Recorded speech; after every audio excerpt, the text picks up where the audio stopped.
Sudah 4 hari semenjak kejadian, Taeyong berkelahi dengan Mingyu. Mingyu yang masih dalam keadaan hidup dibawa Danis kapal anak buah Taeyong di ruang bawah tanah base camp. Taeyong yang sangat Taeyong harapkan adalah bahwa Mingyu hidup.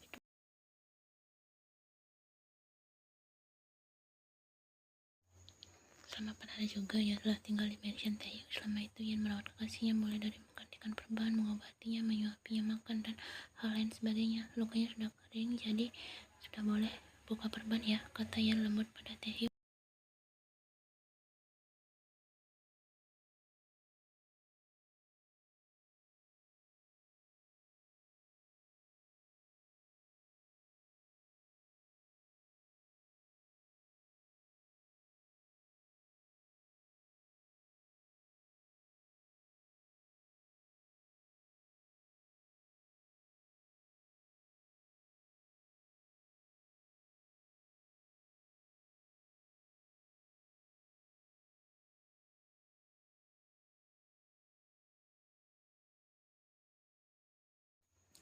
Yan mengolesi obat salep pada ujung bibir Taeyong. Wanita itu semakin mendekatkan wajahnya pada Taeyong kekasihnya seperti ingin mencium.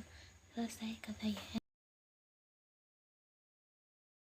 Yan menjauhkan wajahnya dari wajah kekasihnya, namun Taeyong terlihat memayunkan bibirnya. Kenapa? Tanya Yan bingung. Kukira kau akan menciumku, balasnya.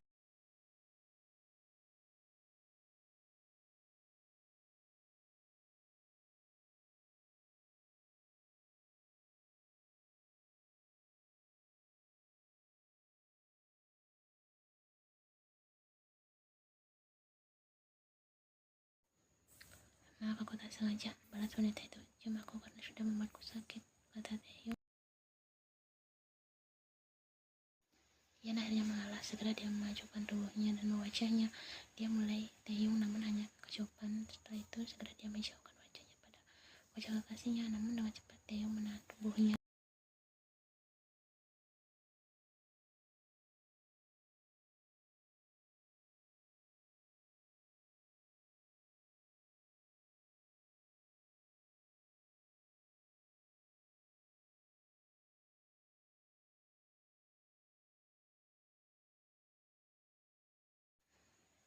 Yan terkejut dengan pergerakan Taeyong tiba-tiba, namun dia membiarkan kekasihnya itu mencium bibirnya. Yan bahkan telah menutup kedua matanya menikmati yang begitu lembut. Yan mengalungkan tangannya pada leher prianya sambil dia belai tengkuknya. Mereka cukup lama tidak terdapat di dalam mereka. Mereka hanya lembut yang saling mencurahkan rindu dan kasih sayang antar keduanya. Tuan, ini makan siangnya, datang Wendy. Astaga, kata Wendy dengan suara yang pelan. Wendy datang ke ruang tengah sambil membawa nampan berisi makan siang untuk Taeyong.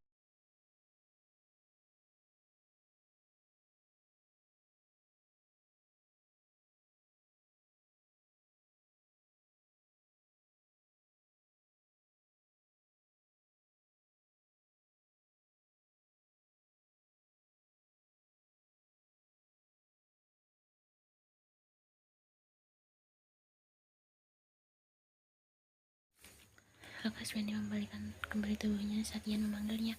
Taeyong juga menatap ke arah Wendy. Wendy lekas meminta maaf. Maaf, saya hanya ingin mengantar makan siang untuk Tuan, kata Wendy takut. Yan bangkit dari duduknya lalu berjalan ke arah Wendy untuk mengambil nampan yang dibawanya. Yan mengerti jika Wendy saat ini takut pada Taeyong, takut jika Taeyong memarahinya. Tidak apa, terima kasih ya Wendy, balas Yan ramah sambil tersenyum.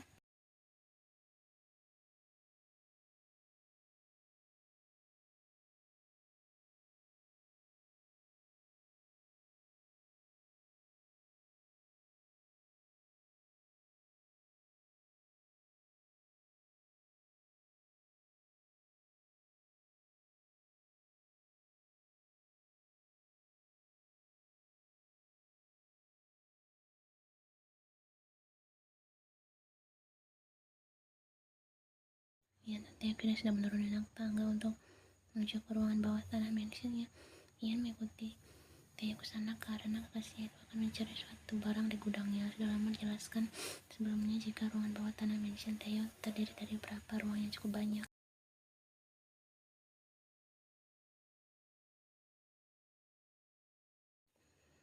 Mereka sedang berjalan bersama menyusuri lorong koridor ruang bawah tanah. Ian selalu merasakan hawa yang tidak enak dan mencekam saat berada di sini, karena memang dari segi penerangan yang minim dan dinding berwarna abu-abu tua membuat suasana semakin gelap.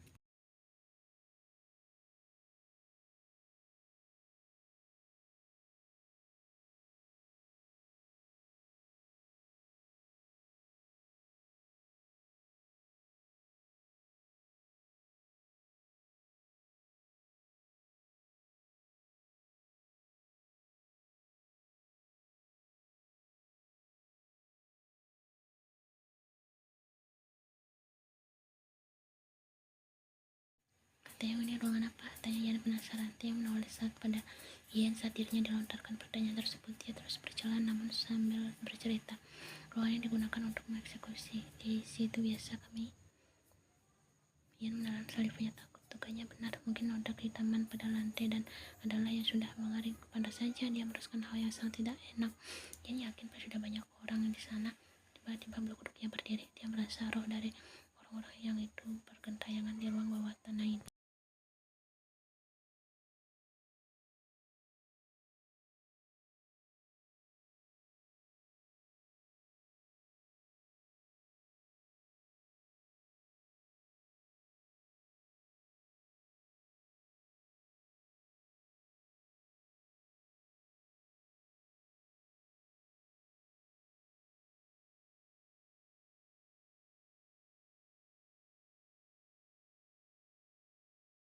Ian belum mengetahui barang apa yang sedang dia cari. Ian memilih untuk melihat barang yang berada di dalam tumpukan kardus tersebut.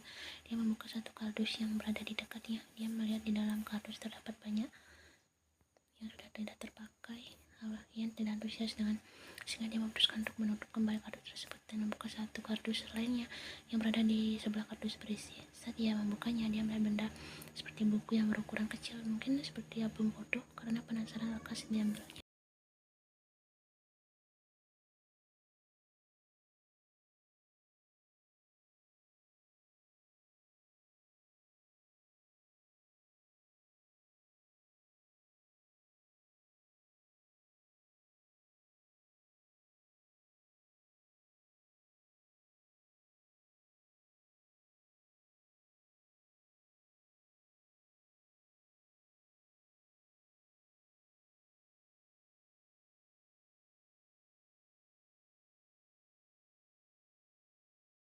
Rasa penasaran Ian akan foto Taeyong telah terbayarkan.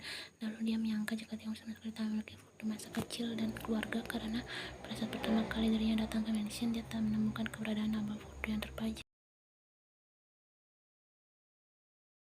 Sampai saat ini foto Ian merasa Taeyong belum sepenuhnya terbuka pada dirinya. Dia sampai saat ini belum mengetahui siapa saja anggota keluarganya, orang tuanya, bahkan saudara kandungnya, karena sebetulnya kekasihnya itu belum bercerita padanya. Dia ingin bertanya mengenai hal itu, namun dia merasa belum tepat waktunya.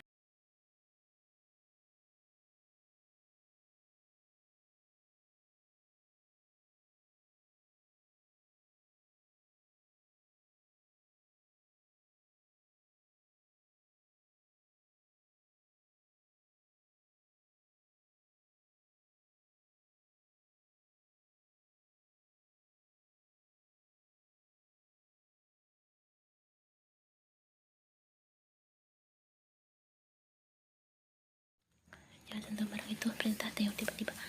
Taeyong dengan cepat menutup album foto itu dengan kasar sehingga membuat Ian terkejut. Senyuman Ian yang semula mengembang lekas menghilang. Ian lekas menatap Taeyong. Memangnya kenapa? Aku ingin lihat fotomu, balas Ian. Aku bilang jangan ya jangan. Taeyong tidak sedikit tegas, sorot matanya serius.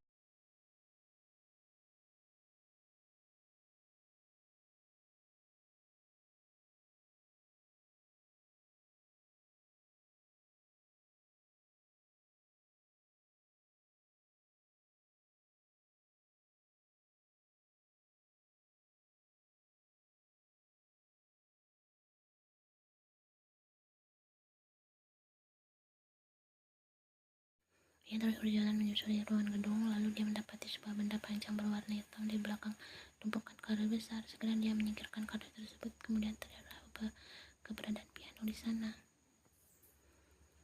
Dengan semangat Ian mendekati piano tersebut. Piano tersebut kondisinya terlihat masih bagus, namun hanya saja tertutupi oleh debu yang cukup tebal. Ian meniup tubuh piano tersebut untuk menyingkirkan debunya. Lalu dia buka penutup touchnya perlahan. Taeyong belum mengetahui jika Ian menemukan piano.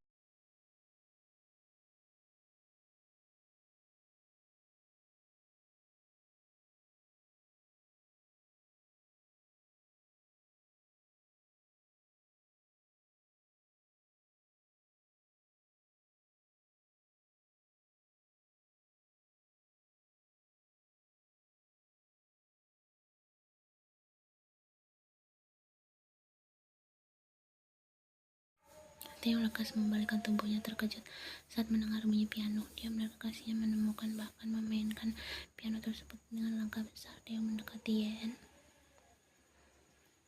Matikan itu, Ian. Perintahnya tegas penuh penekanan. Ian menoleh ke arah Taeyong yang sudah berada di sampingnya. Suara Taeyong tegas dan berat. Dia melihat Taeyong sudah memegang benda yang dicarinya. Benda itu merupakan sepaket busur.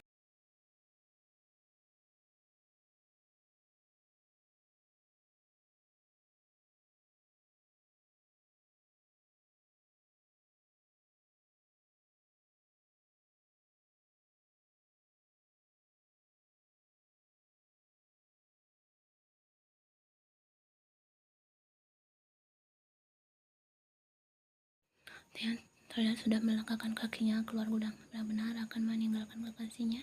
Ian yang merasa takut segera memutuskan sambungan listrik piano tersebut, lalu menutup cepat penutup touchnya. Dia sedikit berlari untuk mengejar Taeyong. Dia tidak ingin berada di ruang bawah tanah menyeramkan ini.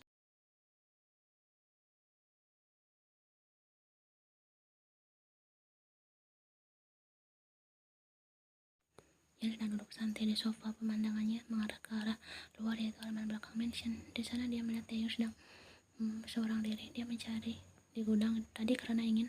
Saat ini Taeyong selalu untuk melatih konsentrasi dan ketepatannya dalam membidik target.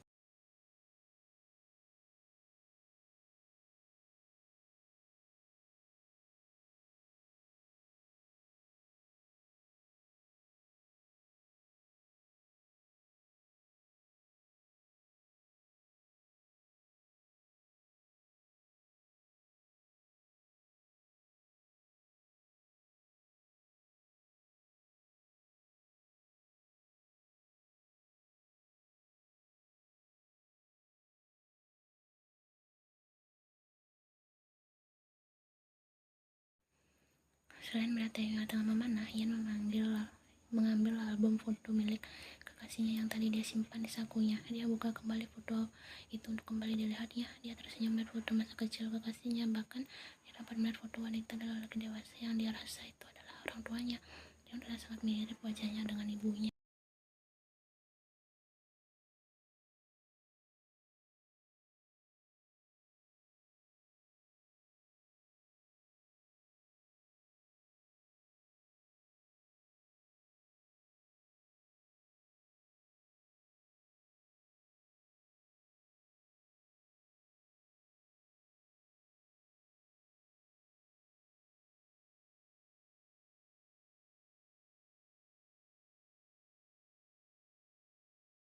Terlihat seperti Taeyong hanya hidup seorang diri. Kekasihnya itu juga terlihat marah saat dia mencoba melihat album fotonya, bahkan memainkan piano di gudang tadi.